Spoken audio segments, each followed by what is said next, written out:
പിന്നെ ഇവിടെ നിന്ന് പോകും. Really sorry.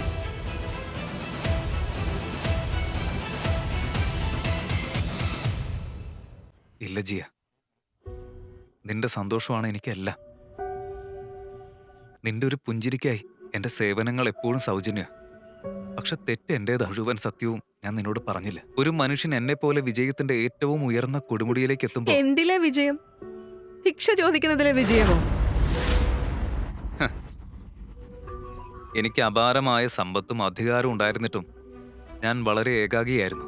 ജോലിയിൽ മുഴുകി ഞാൻ യഥാർത്ഥ സുഹൃത്തുക്കളെ പോലും നഷ്ടപ്പെടുത്തി. എല്ലാവർക്കും വേണ്ടിയിരുന്നത് എന്റെ പണവും അധികാരവും സ്ഥാനവുമായിരുന്നു. പക്ഷെ എന്റെ മനസ്സിനെ സ്നേഹിച്ച ഒരാള് പോലും ഉണ്ടായിരുന്നില്ല. പക്ഷെ ഇന്ന് ജിയ, എല്ലാവരും എന്നെ മോശമായി കണ്ടപ്പോഴും നീ എന്റെ നിഴൽ പോലെ എന്റെ കൂടെ നിന്നു. നിന്റെ പോലെ ഒരു മനസ്സുള്ള പെൺകുട്ടിയെ ഞാൻ അന്വേഷിച്ചിരുന്നത്. അതുകൊണ്ടാണ് ഞാൻ ഭിക്ഷക്കാരന്റെ വേഷം ധരിച്ചത്. എല്ലാവരും നിന്റെ ഭിക്ഷ ചോദിക്കുന്ന ഫോട്ടോ കണ്ടു കഴിഞ്ഞു. അതുകൊണ്ട് ഈ സിനിമ ഡയലോഗൊക്കെ നിർത്ത്. എന്റെ സഹോദരിയെ തെറ്റിദ്ധരിപ്പിക്കുന്നത് നിർത്ത്. ജിയ, ഞാൻ പറയുന്നത് നിനക്ക് മനസ്സിലാവുന്നുണ്ടോ? ഇതിലൊക്കെ നിന്നെ വലിച്ചഴിച്ചതിന് എന്നോട് ക്ഷമിക്കണം.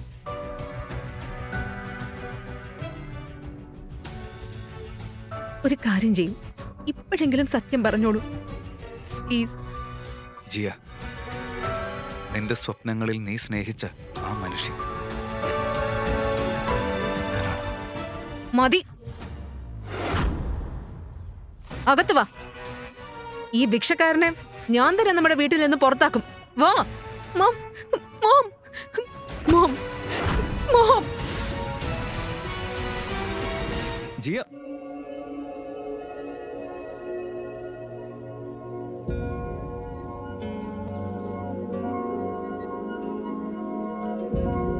ജിയ, നിനക്ക് കുഴപ്പമൊന്നുമില്ലല്ലോ? ഇവൻ ഇത്രയും നേരിട്ട് ഓരോ പൊട്ടത്തരങ്ങളെ പറഞ്ഞുകൊണ്ടിരിക്കുന്നത്. നിങ്ങളെല്ലാരും അതെല്ലാം കേട്ട് മിണ്ടാതെ നിൽക്കുകയാണോ? ഇവൻ ഇത്രയും പേടിയാണോ? ജിയ, നീ അകത്തേക്ക് പോ.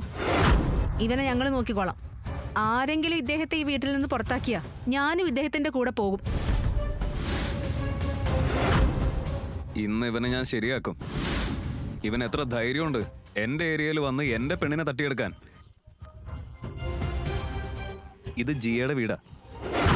പിന്നെ നീ എന്തിനാ ഇവിടെ തെരുവ് നായയെ പോലെ കുരച്ചുകൊണ്ടിരിക്കുന്നേ?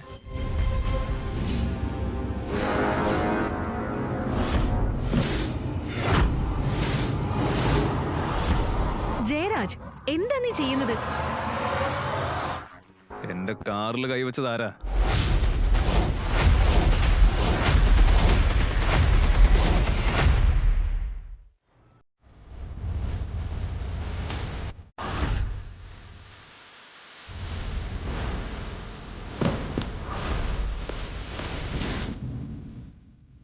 വരുൺ അഹൂജയുടെ കാറിൽ തൊടാൻ ധൈര്യം കാണിച്ചത് ആരാണ്?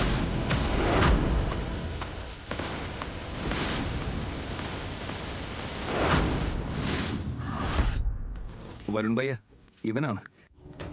ആദ്യം നിങ്ങളുടെ കാറിന്റെ ലോക്ക് ഇവൻ പിന്നെ വെച്ച് തുറന്നു. പിന്നെ അകത്ത് കയറി വയറുകളൊക്കെ പൊട്ടിച്ച് കാർ സ്റ്റാർട്ട് ചെയ്ത് പുറത്തെടുത്തു. ഞങ്ങളെല്ലാവരും അവിടെ ഉണ്ടായിരുന്നത് കൊണ്ടാണ് രക്ഷപ്പെട്ടത്. ഇല്ലായിരുന്നെങ്കിൽ ഈ വലിയ കള്ളൻ നിങ്ങളുടെ കാർ മോഷ്ടിച്ചു കൊണ്ടുപോയേനെ. എന്റെ കാറിൽ കൈവയ്ക്കാൻ മാത്രം ധൈര്യം നിനക്കുണ്ടോ? സത്യം സത്യം പോലെ പറഞ്ഞു, ഇല്ലെങ്കിൽ നിന്നെ ഞാൻ നേരെ ജയിലിലാക്കി. സർ, ഇയാൾ പറയുന്നത് കള്ളമാണ്. ഇഷാൻ നിങ്ങളുടെ കാറ് തകർക്കപ്പെടാതിരിക്കാൻ രക്ഷിച്ചതാണ്.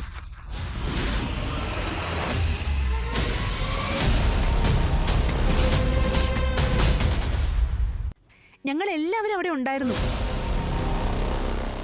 മോം, നിങ്ങളെങ്കിലും എന്തെങ്കിലും പറ. വരുൺ ഭയ്യയുടെ കാറിന് ഒന്നും ചെയ്യരുതെന്ന് ആ ഗുണ്ടകളുടെ കാല് പിടിച്ച് അപേക്ഷിച്ചത് നിങ്ങൾ തന്നെയല്ലേ? അല്ലെങ്കിൽ കുറ്റം നിങ്ങളുടെ മേലാകുമെന്ന് പറഞ്ഞില്ലേ? ഇനിയെങ്കിലും സത്യം പറ. അതെ. എന്താ ജിയ നീ പറയുന്നത്? വരുൺ ഭയ്യ അങ്ങനെയൊന്നുമല്ല.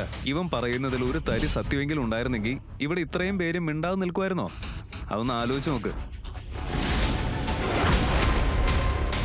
എന്റെ കാറ് മോഷ്ടിക്കാൻ നോക്കിയതാണല്ലോ നീ. നോക്ക്, നിന്റെ പഴയ ആ വില കുറഞ്ഞ കാറ് മോഷ്ടിക്കാൻ എനിക്ക് ഒരു താല്പര്യമില്ല. എന്താ പറഞ്ഞത്? നിനക്ക് ഇത്രയും ധൈര്യോ, ഇത്രയും അഹങ്കാരോ? ഞാൻ പറഞ്ഞത് സത്യ. ഞാൻ എന്തിനാണ് കാറ് മോഷ്ടിക്കുന്നത്? എനിക്ക് സ്വന്തമായ ഒരു കാർ ഫാക്ടറി തന്നെയുണ്ട്. വരുൺ ഭയ്യ, ഇയാളൊരു ഭിക്ഷക്കാരനാ. അതിനു മുകളിൽ നല്ലൊരു കള്ളനും. ആദ്യം നിങ്ങളുടെ കാറ് മോഷ്ടിക്കാൻ നോക്കി, ഇപ്പോഴിതാ നിങ്ങളുടെ കാറിനെയും നിങ്ങളുടെ സ്റ്റേറ്റസിനെയും തന്നെ തള്ളി പറയുന്നു. വരുൺ ഭയ്യ എന്തെങ്കിലും ചെയ്യ്. സാറ് പറയുന്നത് സത്യം. ഞാൻ അദ്ദേഹത്തിന്റെ സെക്രട്ടറിയാണ്.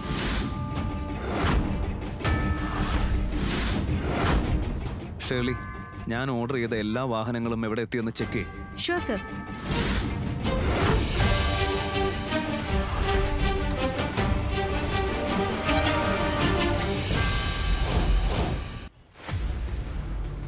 എടാ മണ്ട, പിന്നോട്ട് എണ്ണാൻ അറിയോ നിനക്ക്? സ്റ്റാർട്ട്. 3, 2, 1.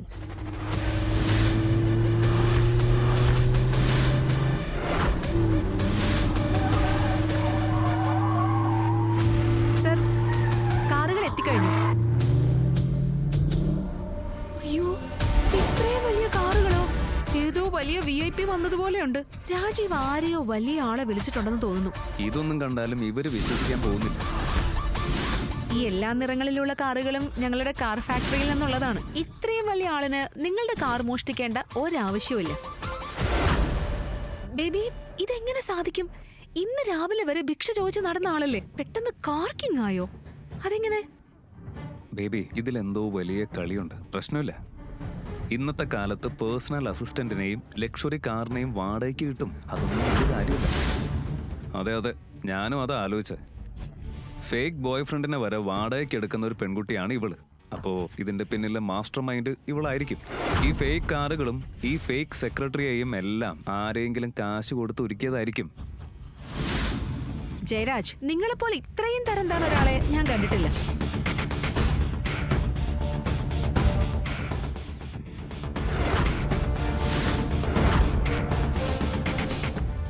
ഞാൻ തരം താണവനാണ്, നീയും തരം താണവളാണ്.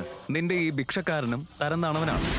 നിങ്ങളെപ്പോലെയുള്ള ചെറിയ ആളുകൾക്ക് ഞങ്ങളെപ്പോലെയുള്ള വലിയ ആളുകളുടെ ഇടയിൽ സംസാരിക്കാൻ പോലും യോഗ്യതയില്ല. പറയ്, എത്ര രൂപയ്ക്കാ നിന്നെ വാങ്ങിയത്? ഈ ഭിക്ഷക്കാരൻ എത്ര കൊടുത്താ നിന്നെ സ്വന്തമാക്കിയത്?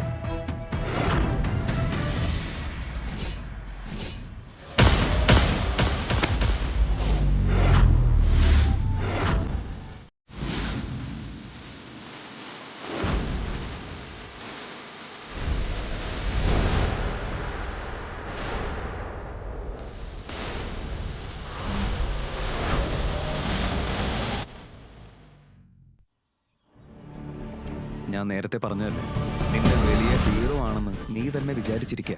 അതുകൊണ്ടാണ് ഒരാണിനെ പോലെ നേരിടാനുള്ള ധൈര്യം നിനക്കില്ലാത്തത്. നീ അതിര് കിടക്കുക.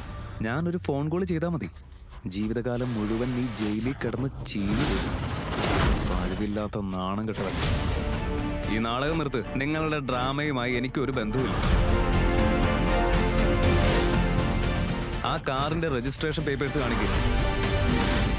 അതെ, കാണിക്കടാ. ഭിക്ഷക്കാരന്റെ പേരിലുള്ള കാർ എങ്ങനെയുണ്ടെന്ന് ഞങ്ങളൊന്ന് കാണട്ടെ. ഇതാ രജിസ്ട്രേഷൻ പേപ്പേഴ്സ്.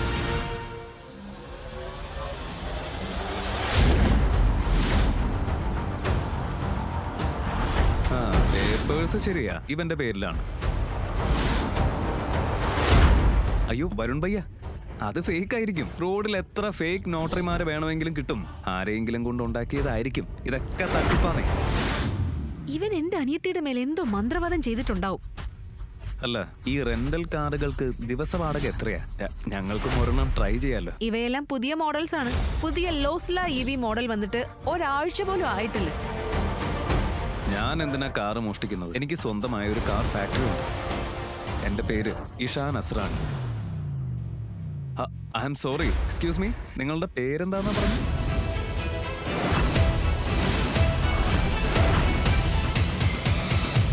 ഇത് 4ാമത്തെ തവണയാണ് ഞാൻ പറയുന്നത്. എന്റെ പേര് Ishaan Asrani, founder and CEO of Asrani industries and corporation. ഇവൻ ആരാന്നേ ഞാൻ പറയാം. ഇവൻ പറയുന്നത് മുഴുവൻ കള്ളമാണ്. ഞങ്ങൾ ഒരേ ഗവൺമെന്റ് സ്കൂളിലാണ് പഠിച്ചത്. ഇവന്റെ അച്ഛനെ എന്റെ അച്ഛന്റെ കടയുള്ള തെരുവില് ചെരുപ്പ് പോളിഷ് ചെയ്തിരുന്ന ആളാ. അങ്ങനെയുള്ളവൻ എങ്ങനെയാ അസ്രാണി ഇൻഡസ്ട്രീസിന്റെ ഓണർ ആവുന്നത്? ഇവന്റെ അച്ഛൻ മരിച്ചപ്പോ ഇവന്റെ അമ്മയ്ക്ക് സ്കൂൾ ഫീസ് അടയ്ക്കാൻ പോലും പണം ഉണ്ടായിരുന്നില്ല. ഫീസ് പോട്ടെ, ഇവന് ഭക്ഷണം കഴിക്കാൻ പോലും കാശില്ലായിരുന്നു. പല ദിവസവും ഭക്ഷണം കൊടുത്തിരുന്നതേ ഞാനാ. ദാരിദ്ര്യം കാരണം ഇവന്റെ അമ്മ പോലും ഇവനെ ഉപേക്ഷിച്ചു. എന്നിട്ട് ഇപ്പൊ പറയാ ഞാനാണ് അസ്രാണി കമ്പനിയുടെ CEO. പറയ്, ആരെങ്കിലും ഇത് വിശ്വസിക്കോ? ഇപ്പോഴും സമയമുണ്ട്. സത്യം പറഞ്ഞു, അല്ലെങ്കിൽ നിന്റെ ഈ തട്ടിപ്പ് പോലീസിൽ റിപ്പോർട്ട് ചെയ്യും. അവർ നിന്നെ അറസ്റ്റ് ചെയ്ത് ജയിലിലിട്ട് ജീവിതം മുഴുവൻ ചതച്ചരയ്ക്കും. ഇത്രയും നേരം വരെ ഞാൻ മാന്യമായിട്ട് സംസാരിച്ചത്. പക്ഷെ ഇനി നിനക്ക് നിന്റെ യഥാർത്ഥ സ്ഥാനം കാണിച്ചു തരുന്ന സമയമായിട്ടുണ്ട്. ഒരിക്കലും നീ എനിക്ക് നിന്റെ ടിഫിൻ പങ്കുവെച്ചത് ഓർത്താണ് ഞാൻ നിനക്ക് ഇത്രയും വലിയ റിയൽ എസ്റ്റേറ്റ് ഡീൽസ് വാങ്ങി തന്നത്. പക്ഷെ എനിക്ക് അറിയില്ലായിരുന്നു പണം വന്നാൽ മനസാക്ഷി വരെ വിറ്റ് കളയുന്ന ആളാണ് നീയെന്ന്. ഭിക്ഷ ചോദിച്ച് കിട്ടുന്ന കാശ് കൊണ്ട് മാവ് വാങ്ങാൻ പോലും കഴിയാത്ത ഒരാള് റിയൽ എസ്റ്റേറ്റ് ഡീൽ വാങ്ങി തരുമോ? ഇവൻ വെറുതെ വാചകം അടിക്കുക. ഇവൻ എന്തോ കുഴപ്പമുണ്ട്. അതുകൊണ്ടാണ് ഇങ്ങനെ വലിയ വലിയ ഡയലോഗ് അടിക്കുന്നത്. Babe, don't take him seriously. ഇവനൊരു ജോക്കറാണ്. ജോക്കർ. ഞാൻ ജോക്കറാണല്ലേ? ശരി, ഒന്ന് നിൽക്ക്, ഇപ്പൊ കാണിച്ചു തരാം. ഇവനാണ് ഇഷാൻ അസ്രാണി എന്ന് അവൻ എങ്ങനെ തെളിയിക്കും? കേൾക്കൂ, ഈ കഥയുടെ ബാക്കി അറിയാൻ download pocket FM app. Link in description.